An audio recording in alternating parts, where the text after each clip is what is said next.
બોટાદમાં ગેરકાયદેસર ચાલતા ગોડાઉન બંધ કરાવવા આવેદન પત્ર આપવામાં આવ્યું હતું। બોટાદથી આ સમાચાર સામે આવી રહ્યા છે। ગેરકાયદેસર ચાલતા ગોડાઉન બંધ કરાવવા આવેદન પત્ર આપવામાં આવ્યું હતું। અનાજના ગોડાઉન બંધ થાય તે માટે આવેદન પત્ર અપાયું હતું। જિલ્લાના અગ્રણીઓ દ્વારા આવેદન પત્ર આપવામાં આવ્યું હતું। અનાજ પુરવઠા વિતરણ વ્યવસ્થામાં ફેરફાર કરવા માંગ પણ કરાઈ હતી। ડોર સ્ટેપ પદ્ધતિ અપનાવવા માંગ કરવામાં આવી હતી, જ્યારે લાભાર્થીઓને ઘરે જઈ અનાજનું વિતરણ કરવા પણ માંગ કરવામાં આવી હતી। મારું નામ સોલંકી અભિષેક છે। કલેક્ટરને આવેદનપત્ર આપ્યું, શું વિગત?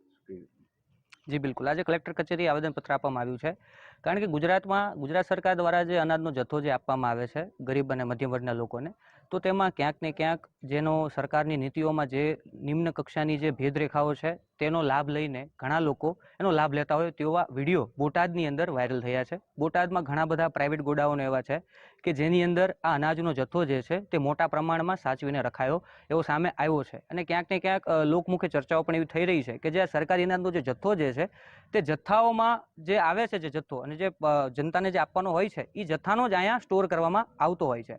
તો એને લઈને આજે અમે બોટાદના જાહેર નાગરિક તરીકે અમે આવેદનપત્ર પાઠવ્યું છે કલેક્ટરશ્રીને, કે જે રીતે દિલ્હી સરકારે દિલ્હીની અંદર ડોર સ્ટેપ ડિલિવરીના મારફતે ઘર સુધી લોકોને અનાજનો જથ્થો પૂરો પાડ્યો છે, તો એ રીતે ગુજરાત સરકાર પણ ઘર સુધી અનાજનો જથ્થો આપે, જેથી કરીને વચ્ચેના જે આ લોકો જે છે પ્રાઇવેટ ગોડાઉનના જે અનાજ માફિયાઓ જે છે તો ત્યાં આવી રીતના કાળાબજારી ના કરી શકે। ખાસ કરીને જે વિડીયો